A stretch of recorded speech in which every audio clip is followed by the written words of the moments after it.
আসসালামু আলাইকুম, সবাই কেমন আছেন? আশা করি সবাই অনেক ভালো আছেন। এরকম ভিডিও আমি আগে কখনো বানাই নাই, এই প্রথম বানাচ্ছি।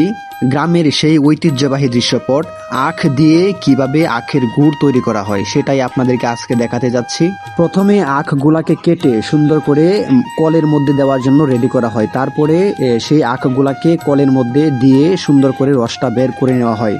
একটা জিনিস খেয়াল করেন, বর্তমান সময়ে কিন্তু সেটা মেশিন দিয়ে করানো হয়, কিন্তু সেই আগে দৃশ্যপটটা এখনো প্রচলন রয়ে গেছে। সেটা হচ্ছে গাজীপুর জেলায় যে মহিষ দিয়ে সেটা করানো হচ্ছে। এখনকার সময় কিন্তু সেটা মেশিন দিয়ে করানো হয়, কিন্তু এই জায়গায় দেখানো হচ্ছে যে মহিষ দিয়ে করা হচ্ছে। আসলে সেটা অন্যরকম, বা গ্রামের সেই ঐতিহ্যের একটা দৃশ্য সেখানে তারা ধরে রেখেছে।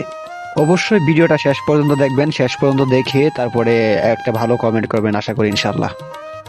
রসটা বের করে নেওয়ার পর তারা একটা সুন্দর নির্দিষ্ট জায়গার মধ্যে তারা সেই রসটাকে একত্র করে তারপরে সেই রসটাকে জাল দেওয়া হয়। প্রচুর পরিমাণে জাল দেওয়া হয়। জাল দিতে দিতে ঘন করে একেবারে সেটাকে গুড়ের জন্য প্রস্তুত করা হয়। দেখতে পাচ্ছেন এক কাকা সেটাকে জাল দিতেছে অনেক কষ্ট করে। আসলে এটা অনেক কষ্টের মাধ্যমে রেডি করা হয়। শেষ পর্যন্ত বেশ কিছুক্ষণ অপেক্ষা করার পর সেটা প্রস্তুত হয়ে গেছে, সেই আখের গুড়, সেই বিখ্যাত আখের গুড়, এবং আমি অল্প কিছু নিলাম।